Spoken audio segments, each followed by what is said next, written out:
May good news nga dito kay LeBron James ngayong napabilang na nga siya sa team ng Philadelphia 76ers. Well, mukha ngang talagang excited at hype itong si LeBron James ngayong ngang nasa ibang team na siya kung saan meron nga siyang chance na manalo ng championship.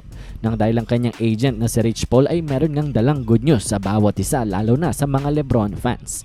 Sabi nga dito ni Rich Paul ay I think Philadelphia is going to energize him. Maybe we get 2 seasons, maybe we get 4.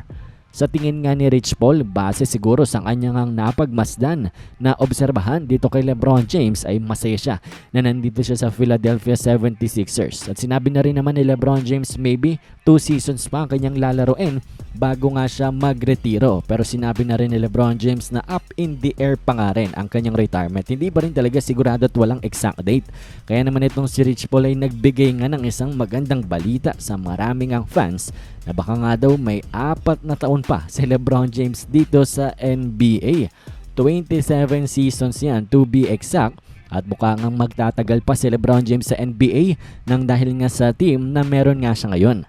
Mukhang ibang klaseng enerhiya nga ang naidagdag dito nga kay LBJ. Ngayon nga ang team niya ay talaga namang clear-cut title contenders. Talaga nga namang marami siyang katulong dito nga sa Philadelphia para nga makamit niya ang kanyang ultimate goal na NBA championship. Mukhang hindi matitigil si LeBron James na kapag nanalo siguro siya ng isang championship with the Sixers ay parang hindi ba siya kontento doon.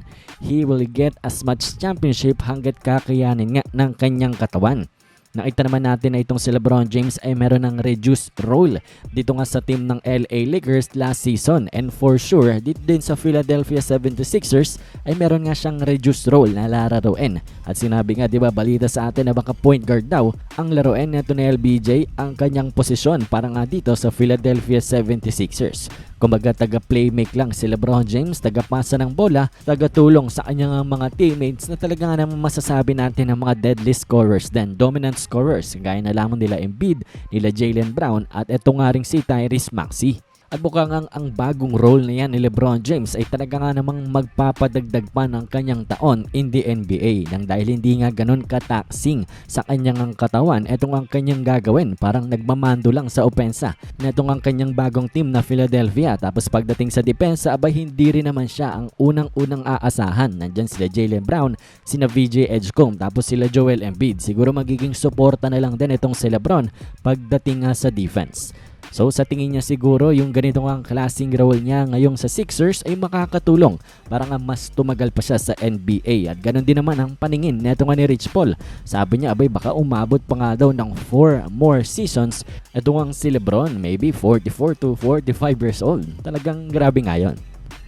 Anyways, kayo ba na bang masasabi nyo dito? Anong inyong opinion? Komento nyo lamang yan sa ating comment section.